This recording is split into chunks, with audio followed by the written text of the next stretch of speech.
예. 예? 예, 안녕하십니까. 저희들은 을지로위원회 소속 의원들입니다. 오늘은 국정감사를 앞두고 을을 위한 국정감사가 돼야 된다라는 취지에서 저희들이 생각한 5대 민생과제를 밝히고 또 그 해결에 대한 의지를 밝히는 기자회견을 진행하려고 합니다. 다 아시는 것처럼 현재 민생 굉장히 어렵습니다. 그것을 해결하기 위한 정부의 노력은 미미하다 못해서 사실상 없는 것 아니냐는 평가를 하게끔 만들고 있는데요. 이런 부분들을 국정감사를 통해서 철저히 짚어보고 대안도 제시하는 그런 을지로위원회 활동을 기대해 주시기 바랍니다. 기자회견 본격적으로 진행하기에 앞서서요. 오늘 참석해 주신 의원님들을 소개해 드리도록 하겠습니다. 먼저 김남근 의원님 오셨고요. 김윤 의원님 함께해 주셨습니다. 염태영 의원님 오셨고 홍기현 의원님 오셨습니다. 최현일 의원님 오셨고요. 송재봉 의원님 오셨습니다. 이강일 의원님 참석해 주셨고 김영환 의원님도 함께해 주고 계십니다. 김현정 의원님 와주셨고요. 박희승 의원님, 이현희 의원님도 함께해 주고 계십니다. 전진숙 의원님, 조계원 의원님, 권양엽 의원님도 함께해 주고 계시고요. 그리고 오세희 의원님도 함께해 주셨습니다. 김문수 의원님도 함께해 주셨습니다. 제가 받은 명단을 중심으로 하다 보니까 혹시 빠지셨으면 항의해 주세요. 박지혜 의원님, 예, 웃지 마시고 그럴 땐 항의해 주셔야 됩니다. 네, 이렇게 돼 있고요. 저희가 기자회견문을 읽지는 않고 5대 민생과제라고 아까 말씀드려서 그 부분에 대해서 한 분 한 분 모시고 말씀을 듣도록 하겠습니다. 온라인 플랫폼법 등에 관련돼서는 우리 김남근 의원님이, 그리고 과로 기후 질환사 관련돼서는 김윤 의원님이, 불공정 갑질 관련돼서는 이강일 의원님이, 전세 사기 관련돼서는 염태영 의원님이, 자영업 부채에 대해서는 송재봉 의원님이 차례로 말씀을 해주시겠습니다. 네, 플랫폼 문제에 있어서는 지금 먼저 가장 심각한 문제는 배달앱 시장에서 그 1위인 배민과 2위인 쿠팡이 9.8%의 과도한 수수료를 획일적으로 받고 있는 것이 문제입니다.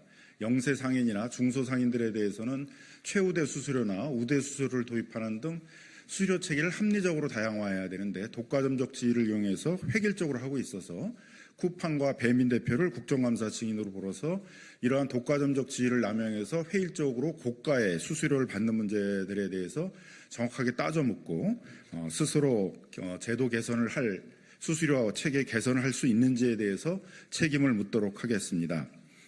또 지금 우리 문화산업들이 구글 플레이의 그런 인앱 결제 30%의 과도한 수수료 때문에 사실상은 혁신을 중단하고 좌절의 상태에 있는 상황입니다. 출판사들이 전자책으로 다 전환하려고 그랬는데 소비자들이 전자책을 구글 플레이를 통해서 다운받을 때 30%의 과도한 수수료를 내야 되는 상황이고, 웹툰, 음원, 게임 다 마찬가지로 그 소비자들이 모바일을 통해서 다운을 받아서 소비하는 방식으로 가고 있는데 30%의 과도한 수수료를 받다 보니까 다들 더 이상은 이 사업들을 영위하기 어렵다라는 어려움들을 얘기하고 있어서 이 구글 플레이에 대해서 이런 전 세계적으로는 이 문제를 해결하기 위해서 이미 유럽에서는 50조의 이런 과징금을 물린다.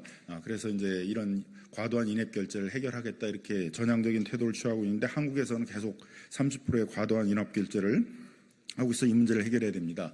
전재상거래 시장에서는 이 TMF 문제에서 나타났듯이 그 임의적으로 정산 시기를 2달씩이나 늦추고 그 판매자들에 대해서는 6에서 7%의 그런 과도한 이자의 대출을 받도록 이렇게 하고 있어서 정산 시기를 10일 이내로 단축하도록 하고 별도의 그 미정산 대금들을 신탁해서 보관하도록 하는 것들이 법안이 추진되고 있는데, 이 문제에 대해서 쿠팡 등이 제대로 전향적인 태도를 취할지에 대해서 묻는 그런 책임을 묻는 작업을 하도록 하겠습니다.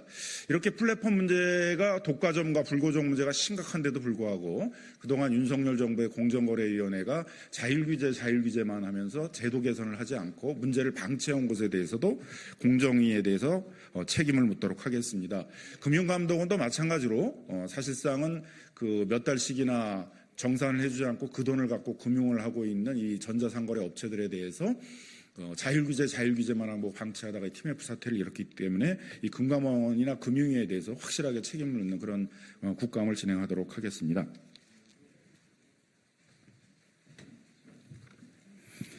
예, 더불어민주당 김윤입니다.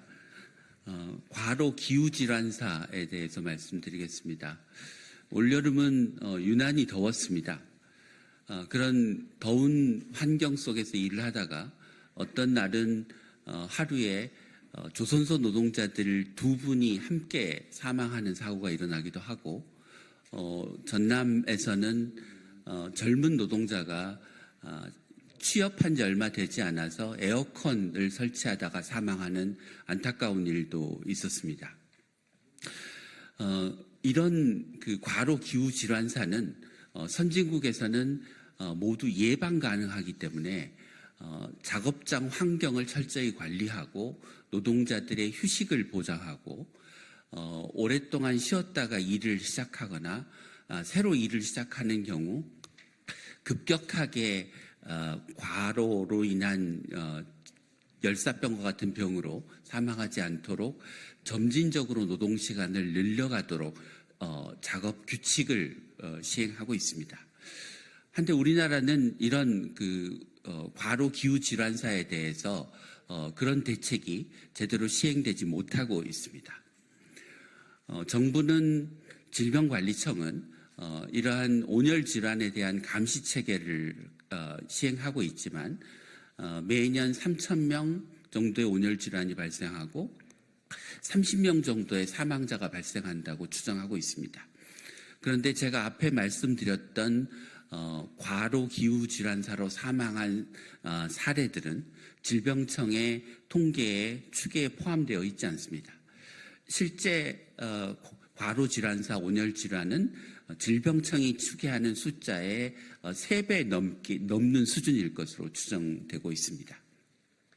이번 국감에서 을지로위원회는 질병청의 온열 질환과 관련된 추계 체계를 정비해서 국민들이 온열 질환의 문제의 심각성을 제대로 인식할 수 있도록 하고, 최근 국회 본회의에서 온열 질환과 관련된 산업안전보건에 관한 법률이 개정되었는데, 이런 법률이 이후 제대로 시행되고 그래서 기후질환사를 현장에서 정말 실질적으로 예방할 수 있도록 하는 조치가 취해질 수 있도록 국정감사에서 철저히 사건의 진상들을 밝히고 이후 대책으로 이어질 수 있도록 하겠습니다. 감사합니다. 세 번째는 가맹점 불공정 행위와 대기업의 중소기업 기술 탈취 등 갑질을 바로잡고 납품대금의 연동제를 개선시켜 나가도록 하겠습니다. 정무위원회 소속 청주시 상당구 이강일 의원입니다. 우선 제가 속한 정무위를 중심으로 가맹본부에서 가맹자에게 과장된 매출 정보를 허위로 제공하는 것과 필수 물품을 시중가보다 높은 가격으로 공급하는 행위, 즉 가맹점과 함께 돈 버는 게 아니라 가맹점을 돈벌이 대상으로 활용하는 행위를 근절시키도록 하겠습니다. 모바일 상품권 수수료를 점주에게 전가하는 갑질을 폭로하고 수수료일 인하를 추진하도록 하겠습니다. 납품대금 연동제 대상 확대와 예외사항 악용 방지, 부당특약 무효화를 위한 입법도 추진해 나가도록 하겠습니다. 산자위를 중심으로 대기업이 중소기업의 기술을 탈취하는 불법 행위를 근절시키고 피해 기업의 구제 방안을 마련해 나갈 계획입니다. 주요한 기술을 대기업에 탈취당해서 시장에서 경쟁력을 잃고 어려움을 겪는 중소기업들이 대단히 많습니다. 소송을 통해 책임을 묻고 피해 보상을 받으려 해도 시간과 비용뿐만 아니라 기술 탈취를 입증하기도 쉽지 않은 상황입니다. 이를 해결하기 위해서 정부의 노력을 촉구하고 관련 입법도 서두르도록 하겠습니다. 농해수위를 중심으로 해서는 농산물 도매시장 도매법인의 횡재이익 체계 문제를 지적하고 개선책을 제시할 것입니다. 기후 문제에 따른 기후 위기에 따른 수급 불안과 가격 변동성으로 생산자와 소비자 모두가 고통받고 있는 것이 현실입니다. 오직 농산물 도매시장 도매법인만이 농산물 가격에 비례한 수수료 수치로 이익을 독식하고 있는 게 현실입니다. 도매법인의 공적 기능 강화로 유통구조 개선을 위한 정책 대안도 함께 제시해 나가겠습니다. 윤석열 정부가 부자 감세와 자율적으로 시장의 문제를 해결하라는 것은 서민과 을을 희생시키고 가진 자만을 위한 갑을 옹호하는 그러한 발상입니다. 정부의 그릇된 태도를 고쳐잡고 동반성장을 위한 상생 협력을 도모해 나가는 것이 이번에 을지로위원회의 국감이 될 것입니다. 수원부 염태영입니다. 저는 전세사기 대책과 관련돼서 말씀드리겠습니다. 사회 초년생의 가장 기초적인 그 주거 형태인 빌라, 다세대, 다가구 주택의 전세 사기 문제가 터진 지가 벌써 2년이 되었습니다. 21대 국회 막바지에 전세 사기 특별법과 또 실적인 내용이 덜 담겨서 그에 대한 개정안을 민주당이 제출을 했고 또 국회를 통과했지만 대통령에서 거부권이 행사돼서 벽에 막혀 있었습니다. 22대 국회 들어서서 이에 대한 그 민주당 당론 법안으로 전세사기 특별법 개정안이 마련돼서 입법 발의되었고 이에 대해서 정부안과 함께 병합 심의해서 민생법안 1호로 국토교통위에서 전세사기 특별법 개정안이 통과된 바 있습니다.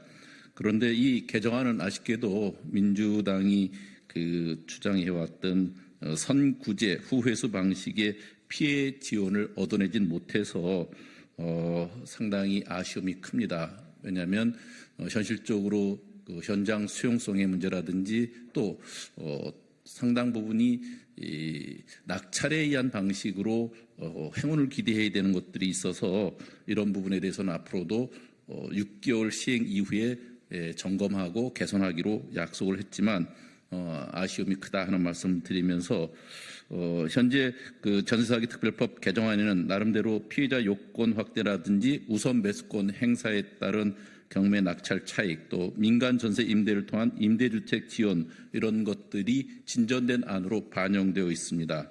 그렇지만 아직까지도 여전히 사각지대가 남아있기 때문에 우리로서는 이에 대한 제도 개선을 꾸준히 추진해야 될 것으로 생각하고 을지로위원회와 국토교통위는 이 일에 앞장서도록 하겠습니다. 현재 개정된 법제도에는 임대인과 임대사업자에 대한 정부와 지자체의 감독 강화라든지 또 이러한 주택에 대한 하자 보수, 피해자 지원 강화 같은 것들이 들어가 있습니다만은 앞으로도 주택 임대차 시장의 투명성 강화, 또 전세 사기, 깡통 전세 예방을 위한 정부의 대응이 보다 구체적이고 실효성 있게 나타나도록 을지로위원회가 지속적으로 점검하고 대책을 만들도록 하겠습니다. 감사합니다.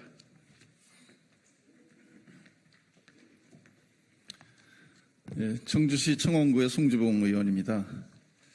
저는 자영업 부채 문제 해결과 관련된 대책을 말씀드리겠습니다. 지금 대한민국은 고금리, 고물가, 또 경기 침체, 내수 부진으로 인해서 전 국민이 부채 문제로 고통을 받고 있는 그런 상황입니다. 그 중에서도 특히 자영업 부채 문제는 매우 심각한 상황에 이르고 있습니다. 자영업의 부채 규모가 1,000조를 돌파하였고 또 소득과 신용이 낮은 자영업자의 연체율은 10.15%에 달해서 전체 자영업자의 연체율의 6배를 넘어서고 있는 그런 상황이기도 합니다. 또한 자영업자의 소득을 살펴보면 전체의 75.1%가 월소득 100만 원 미만의 그러한 자영업자로 빈곤층으로 전략할 그런 위험에 처해 있습니다. 그럼에도 불구하고 이분들은 부채 문제로 동시에 고통을 받고 있습니다. 그러나 현재 정부의 대책은 만기 연장 상환주의의 단기적인 그리고 땜질식 대책에만 머물고 있어서 이런 자영업 부채 문제의 심각성에 대한 대책으로는 매우 미흡하다 이렇게 보고 있습니다. 따라서 이번 국정감사를 통해서 코로나19 시기에 정책자금 대출과 또 장기화되고 있는 내수 부진으로 인해서 이자와 대출금 상환이 어려운 자영업자들에 대해서 신용 대사면을 포함한 채무조정 방안에 대한 문제를 철저히 검증해야겠습니다. 또한 대출 원금과 이자 상환 기간 연장의 문제에서도 단기 대책이 아니라 장기 대책을 제대로 마련할 것을 촉구하도록 하겠습니다. 또한 자영업자들에 대한 신속한 폐업과 재기 지원 대책이 매우 시급합니다. 자영업 폐업 100만 시대에 도달해 있기 때문에 이들에 대한 재기 지원 대책을 포함한 폐업 지원을 정부가 제대로 하도록 촉구해 나갈 예정입니다. 또한 TMF 사태로 인해서 절망 속에서 회생의 길을 걷고 있는 피해자들이 정부가 마치 정책 자금을 통해서 대출이 원활히 이루어지는 것처럼 이야기하지만 피해 당사자들의 이야기를 들어보면 대출을 받고 있지 못한 분들이 상당수에 이르고 있습니다. 그래서 이분들에 대한 효과적인 지원 대책도 꼼꼼히 따져보겠습니다.